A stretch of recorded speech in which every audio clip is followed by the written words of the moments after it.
के इस वीडियो में हम chapter number 1 nutrition in plants को कवर करेंगे।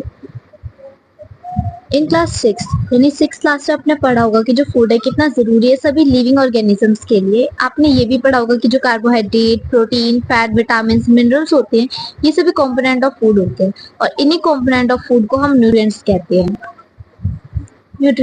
हैं जो कि काफी ज्यादा जरूरी होते हैं हमारी बॉडी के लिए।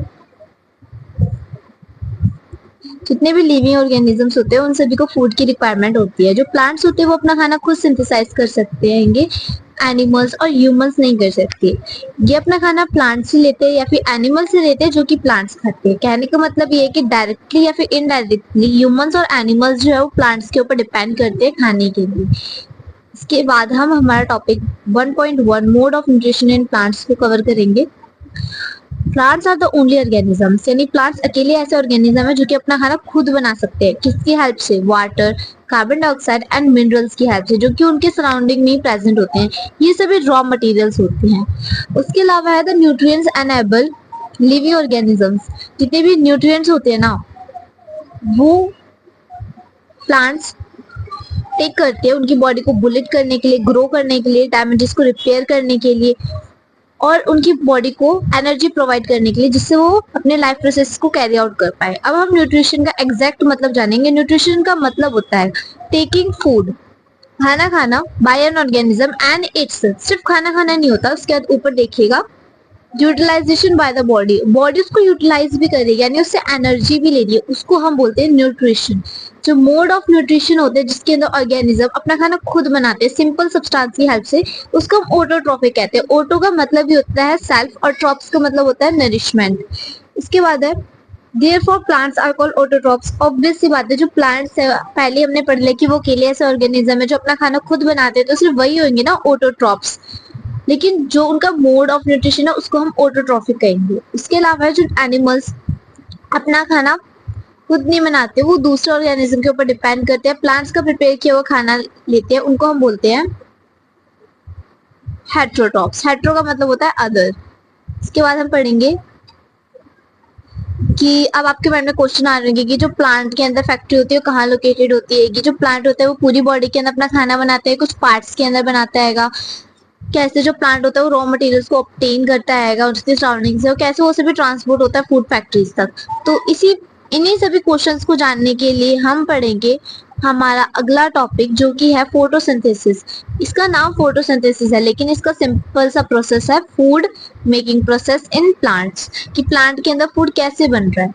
तो जो लीव्स होती है वो फूड फैक्ट्री की तरह जानी जाती है। आपके पास 1 नंबर में ये एमसीक्यू आ सकता है कि जो फूड फैक्ट्री है वो क्या है, तो हम बोलेंगे कहाँ पे है, तो हम बोलेंगे लीव्स जो होती है वो फूड फैक्ट्री होती है। ठीक है, जितना भी रॉ मटेरियल है इसलिए लीव्स तक पहुंचना बहुत जरूरी है। जो वाटर और मिनरल्स होते हैं प्रेजेंट होते हैं सॉइल के अंदर, जो कि ऑब्जर्व किए जाते हैं रूट्स, और रूट्स के बाद वो ट्रांसपोर्ट हो जाते हैं लीव्स तक। जो कार्बन डाइऑक्साइड होती है वो एयर से ली जाती है। कहाँ से ली जाती है? एयर से ली जाती है, पर डायरेक्टली नहीं ली जाती। उसके लिए कुछ टाइनी पोर्स होते हैं प्रेजेंट होते हैं, जो कि कहाँ पे?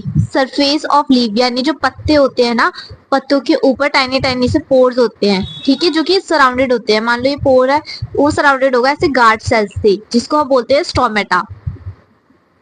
इसके बाद है हम हमारा ये टॉपिक पढ़ेंगे एक जो ऊपर था अभी, सेल।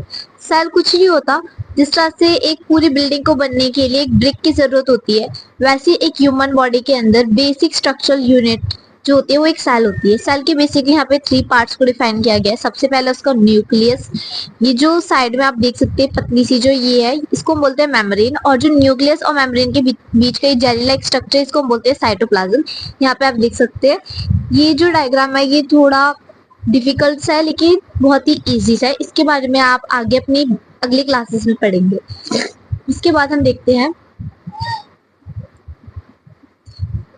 जो वाटर और मिनरल्स होते हैं ना ट्रांसपोर्ट किए जाते हैं लीव्स तक, किसके थ्रू? वेसल्स की हेल्प से, जो कि रन करती है पाइप की तरह पूरे रूट और स्टेम के अंदर, जो कि ब्रांचेस तक और लीव्स तक। ये फॉर्म करते हैं कंटिन्यूअस पाथ, यानी लगातार चलता रहता है। ठीक है, जिससे न्यूट्रिएंट्स जो होते हैं वो पत्तों तक पहुंच जाते हैं और इसको हम वेसल्स कहते हैं, राइट। और इसके बारे में हम और पढ़ेंगे चैप्टर नंबर 7 में, जिसका नाम है transport of material in plants. इसके बाद है जो ग्रीन लीव्स होते हैं उनके पास ग्रीन पिगमेंट होते हैं जिसको हम क्लोरोफिल कहते हैं। आप ये भी समझ सकते हैं कि क्लोरोफिल की वजह से ही पत्तों का रंग हरा होता है, ठीक है, जो कि हेल्प करता है कैप्चर करने में एनर्जी ऑफ द सनलाइट। यानी जो एक प्लांट होता है उसको सनलाइट की भी रिक्वायरमेंट होती है, राइट। अगर कोई भी प्लांट है उसको सनलाइट तो चाहिए, है ना। अब उसको डायरेक्ट नहीं ले सकता, इसलिए उसके पास क्या होता है, क्लोरोफिल होता है, जो कि एनर्जी होती है सनलाइट की, उसको कैप्चर करता है अपने अंदर। उसके बाद है this energy is use to synthesise. Synthesise का मतलब यहाँ ब्रैकेट में लिखा है प्रिपेयर। ये जो एनर्जी है वो यूज की जाती है प्रिपेयर करने के लिए फूड, जो कि कार्बन डाइऑक्साइड और वाटर से लिया जाता है, ठीक है। और उसके बाद जो सिंथेसाइज ऑफ फूड होता है अकर्स करता है प्रेजेंस ऑफ सनलाइट में, इसलिए हम इसको फोटोसिंथेसिस कहते हैं। फोटो का मतलब होता है लाइट, सिंथेसाइज का मतलब होता है टू कंबाइन। इसके बाद है, इसलिए हम ये कह सकते हैं जो क्लोरोफिल, सनलाइट और कार्बन डाइऑक्साइड, वाटर हैं, ये सभी नेसेसरी हैं फोटोसिंथेसिस के प्रोसेस के लिए। और जो सोलर एनर्जी होती है वो कैप्चर की जाती है बाय लीव्स, स्टोर की जाती है प्लांट के अंदर in the form of food. इसलिए जो सन है वो एक अल्टीमेट सोर्स ऑफ एनर्जी है सभी लिविंग ऑर्गेनिजम्स के लिए। उसके बाद ये बोला गया, क्या तुम इमेजिन कर सकते हो कि हमारी लाइफ कैसी होगी अर्थ के ऊपर बिना एब्सेंस ऑफ फोटोसिंथेसिस, यानी बिना फोटोसिंथेसिस के प्रोसेस के। तो इसका सीधा साफ सा आंसर है कि कोई भी जिंदा नहीं रह पाएगा, है ना, क्योंकि हम सभी को जीने के लिए प्लांट्स चाहिए और प्लांट्स को उनको सरवाइव करने के लिए फोटोसिंथेसिस का वो प्रोसेस चाहिए, ठीक है। इसके बाद हम पढ़ते हैं कहाँ गया, जितने भी ऑर्गेनिज्म है जो कि अपना खाना खुद प्रोड्यूस करते हैं ड्यूरिंग फोटोसिंथेसिस, और in the absence of photosynthesis it will be impossible on that, same वही बात कही गई है। उसके बाद हम पढ़ते हैं कि during photosynthesis chlorophyll containing cells of leaves, जो कि सेल हमने पढ़ लिया क्या होता है, in presence of sunlight use carbon dioxide water to synthesise. देखो मेन यहाँ पे ये है कि अगर हम जो फोटोसिंथेसिस हमारा प्रोसेस है उसको एक इक्वेशन के रूप में लिखेंगे तो कैसे लिखेंगे, हम लिखेंगे कार्बन डाइऑक्साइड प्लस वाटर, और यहाँ पे हमने इसको अपॉन में इसलिए लिखा है क्योंकि जो क्लोरोफिल होती है ना वो कैप्चर करती है सनलाइट को, राइट। इससे हमें क्या मिलता है, एक तो कार्बोहाइड्रेट मिलता है, ऑक्सीजन मिलता है। कार्बोहाइड्रेट क्या है, एक तरह का न्यूट्रिशन है, नहीं सॉरी कंपोनेंट ऑफ फूड है। उसके बाद है प्रोसेसेस, ड्यूरिंग द प्रोसेस, इस प्रोसेस के दौरान जो ऑक्सीजन होता है वो रिलीज किया जाता है, और प्रेजेंस ऑफ स्टार्च जो होती है वो लीव्स के ऊपर इंडिकेट करती है अकरेंस ऑफ फोटोसिंथेसिस। ये जो स्टार्च है वो भी एक कार्बोहाइड्रेट है, जो कि हमें यहाँ पे दिखाई दिया है इस इक्वेशन में, राइट। इसके बाद हमें यहाँ पे एक एक्टिविटी करने को बोली गई है, activity is not that important. उसके बाद हम पढ़ेंगे कि आपने देखा होगा कि कोई स्लिमी सा ग्रीन पैचेस पाउंड के ऊपर, यानी कहने का मतलब है कोई भी इस तरह का एक पाउंड है वहां पे आपने ग्रीन कलर का स्लिमी स्लिमी सा देखा ही होगा, है ना, उसको हम एल्गी कहते हैं, राइट। उसका कलर ग्रीन भी होता है क्योंकि उसके पास भी क्लोरोफिल होता है जो कि ग्रीन कलर प्रोवाइड करता है, और एल्गी भी अपना खाना खुद बना सकती है फोटोसिंथेसिस के प्रोसेस की हेल्प से। इसके बाद हम पढ़ते हैं synthesise of plant food other than carbohydrates. यानी अभी हमने पढ़ा कि जो कार्बोहाइड्रेट्स है वो प्रिपेयर किया जाता है, राइट। लेकिन हमें जो होता है प्लांट्स के अंदर कार्बोहाइड्रेट के अलावा भी और भी कॉम्पोनेंट ऑफ फूड चाहिए होते हैं, राइट। तो वो कैसे प्रिपेयर किए जाते हैं अब हम वो पढ़ेंगे। ये just learn that plant synthesize carbohydrate through the process of photosynthesis. The carbohydrates are made of carbon, hydrogen, oxygen. They used to synthesize. कहने का मतलब ये है कि जो कंपोनेंट ऑफ फूड होते हैं ना, सच एज प्रोटीन, फैट्स, हमें इनकी भी जरूरत होती है, ठीक है। लेकिन जो प्रोटीन है ना वो नाइट्रोजियस होता है सब्सटेंस, ठीक है, जो कि कंटेन करता है nitrogen. From where do plants get obtain nitrogen? तो देखो जो प्लांट्स होते हैं उनको और भी तरह के कंपोनेंट ऑफ फूड बनाने होते हैं, वो सिर्फ कार्बोहाइड्रेट्स नहीं बना सकते, राइट। हमें और भी चीजें चाहिए होती हैं। तो इसके लिए क्या होता है, हमें जैसे मान लो प्रोटीन बनाना हो तो उस जो प्रोटीन होता है वो नाइट्रोजेनियस सब्सटेंस को कैरी करता है, जिसके लिए नाइट्रोजन की जरूरत होती है, राइट। अब प्लांट नाइट्रोजन कैसे लेगा? देखो नाइट्रोजन जो होता है ना वो वैसे तो प्रेजेंट होता है गैसियस फॉर्म में, ठीक है, एयर के अंदर, लेकिन प्लांट्स उसको डायरेक्टली नहीं ले सकता, ठीक है। इसलिए उसके पास होते हैं कुछ अच्छे बैक्टीरिया सॉइल के अंदर जो कि उसको गैसियस फॉर्म से कन्वर्ट करते हैं यूजेबल फॉर्म में, ठीक है, जो कि रिलीज करते हैं फिर वो बैक्टीरिया ही सॉइल के अंदर, फिर वो सॉइल की हेल्प से जो है प्लांट ले लेता है। these are observed by the plants along with water, ठीक है। Also you mind have seen farmers adding fertiliser rich in nitrogen to soil. कहने का मतलब ये है कि जो फार्मर्स भी आपने देखे होंगे वो फर्टिलाइजर ऐड करते हैं सॉइल के अंदर, वो किस लिए करते हैं, वो इसीलिए करते हैं। इन दिस वे जो प्लांट इसी तरीके से जो प्लांट होता है उनकी सारी फुलफिल हो जाती है नीड्स, और जितनी भी रिक्वायरमेंट होती है नाइट्रोजन की, उसके साथ वो अपना विटामिन भी प्रिपेयर कर पाते हैं सभी तरह के। अब हम पढ़ेंगे other mode of nutrition in plants. There are some plants which do not have chlorophyll. कुछ प्लांट्स ऐसे हैं जिनके पास क्लोरोफिल नहीं है, तो वो कैसे सिंथेसाइज करते हैं, राइट। अब देखो हम यहाँ पे पढ़ने वाले हैं एनिमल्स और ह्यूमंस की तरह कुछ प्लांट्स ऐसे होते हैं जो कि फूड के लिए डिपेंडेंट होते हैं दूसरे प्लांट्स के ऊपर, उनको हम हेटेरोट्रॉफिक मोड ऑफ न्यूट्रिशन कहते हैं, ठीक है। तुमने कहीं ना कहीं येलो वेरी ब्रांचेस वाला स्ट्रक्चर ट्विनिंग कर रहा हो किसी भी स्ट्रम या ब्रांचेस के ऊपर, ठीक है, उसको हम कसकता बोलते हैं, ठीक है। उसके पास क्लोरोफिल नहीं होता, वो रेडीमेड फूड लेता है दूसरे प्लांट से। कहने का मतलब ये है कि एक ऐसा प्लांट जो अपना खाना खुद नहीं बनाता, एब्सेंस ऑफ क्लोरोफिल उसके अंदर है, और वो दूसरे प्लांट्स के ऊपर डिपेंड करता है खाने के लिए, और वो जिस भी दूसरे प्लांट्स के ऊपर क्लाइंब करता है उसको होस्ट कहते हैं, ठीक है। और वो सभी जितने भी उसको न्यूट्रिएंट्स चाहिए होते हैं, वैल्यूएबल न्यूट्रिएंट्स, वो उस होस्ट जिसके ऊपर वो चढ़ा होता है उससे ले लेता है। इसके बाद है ये पिक्चर में आपने देख लिया।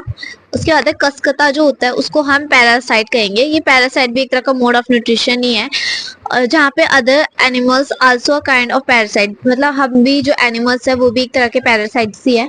और इसके अलावा आप अपनी क्लास टीचर से इसके बारे में डिस्कस कर सकते हो। अब हम पढ़ेंगे, आपने ऐसा प्लांट देखा है जो कि एनिमल खाता है, तो हम यहाँ पे बात कर रहे हैं पिक्चर लाइक और जग लाइक स्ट्रक्चर जो कि मॉडिफाइड किया गया है एज अ लीफ एप्रेक्स। कहने का मतलब सीधा साफ सही है, हम इस वाले प्लांट की बात करते हैं जिसका ये स्ट्रक्चर दिख रहा है। इसके अंदर कोई भी इंसेक्ट जाता है तो ये अपना ऊपर से ढक्कन बंद कर देता है, फिर इसके अंदर से एंजाइम्स निकलते हैं जो कि उस खाने को डाइजेस्ट कर देते हैं। यही सब यहाँ पे लिखा गया है।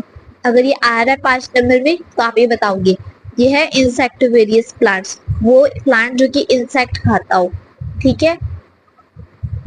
फिर है सेप्टोट्रॉप्स। सेप्टोट्रॉप्स क्या होते हैं, जैसे मशरूम हो गए, ठीक है, जो कि सोल्ड किए जाते हैं पैकेट्स में, है ना।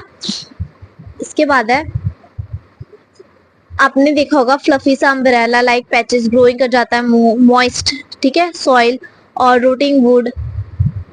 बेसिकली कोई भी डेड एंड डीके सी चीज होती है उसके ऊपर कोई चीज सरवाइव कर रही होती है ना, उसको हम बोलते हैं सेप्टोट्रॉप्स।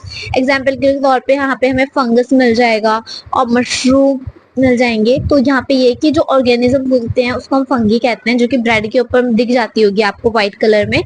मॉइस्ट जब लग जाता है यानी नमी सी बन जाती है। तो they have a different mode of nutrition, they observe the nutrients from the bread.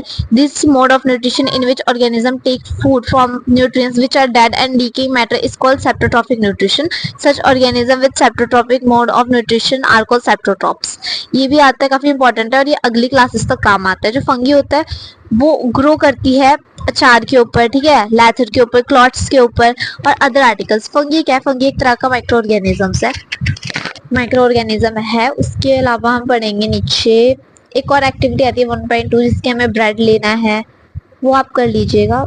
अभी हम पढ़ते हैं सिम्बोसिस। सिम्बोसिस क्या है, जब ऑर्गेनिज्म एक साथ रहते हैं, ठीक है, शेयर करते हैं अपना शेल्टर और न्यूट्रिएंट्स, उस रिलेशनशिप को हम सिम्बियोसिस कहते हैं। उसके कुछ एग्जांपल है, जैसे कुछ फंगी होती है, ठीक है, वो रहती है प्लांट्स की रूट्स पे। जो प्लांट होते हैं उनको न्यूट्रिएंट्स प्रोवाइड करते हैं, जो फंगस होते हैं उनको प्रोवाइड करते हैं वाटर और सर्टेन न्यूट्रिएंट्स, ठीक है, क्योंकि वो डायरेक्टली तो ले नहीं सकते।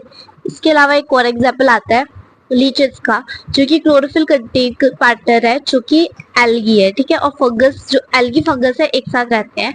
और फंगस प्रोवाइड करता है shelter water minerals to algae, और इन रिटर्न यानी फंगस क्या प्रोवाइड करता है, शेल्टर करता है, मिनरल्स करता है, वाटर करता है, और जो एल्गी होती है वो प्रिपेयर करती है और प्रोवाइड करती है food to fungus, right.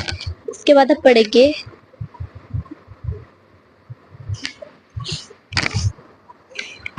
How nutrients are replenished in the soil, कि कोई भी सॉइल है जिसके ऊपर कोई भी प्लांट इस तरह से ग्रो कर रहा है ना, उसके अंदर से तो प्लांट न्यूट्रिएंट्स ले रहा है, तो जो सॉइल है उसके अंदर के न्यूट्रिएंट्स तो खत्म होते जा रहे हैं, तो फिर वहां पे न्यूट्रिएंट्स वापस कैसे आ रहे हैं, तो बेसिकली फार्मर जो होते हैं वो स्प्रेडिंग करते हैं मैन्योर और फर्टिलाइजर। मैन्योर फर्टिलाइजर का एक ही काम होता है, जो मैन्योर होता है वो ऑर्गेनिक होता है, फर्टिलाइजर इनऑर्गेनिक होता है। जो मैन्योर होता है वो फील्ड के अंदर प्रिपेयर किया जाता है और जो फर्टिलाइजर वो एक केमिकल मिक्सचर से प्रिपेयर किया जाता है, ठीक है। तो बेसिकली इसके अंदर हम ज्यादा कुछ नहीं यही पढ़ने वाले हैं कि जो फर्टिलाइजर होता है और मैन्योर होते हैं कंटेन करते हैं nutrients such as nitrogen, potassium, phosphorus etcetera, जो कि न्यूट्रिएंट्स को नीड होते हैं to be added from a time to time and reach the soil. We can grow plants and keep them healthy if we can fulfil nutrition requirement. Observe a lot of, देखो यहाँ पे हमारे पास आता है ribosome, जो nitrogen soluble form में होता है ना, जो बैक्टीरिया उसको करते हैं उसको हम राइबोसोम कहते हैं, जो कि अभी हमने पढ़ा था।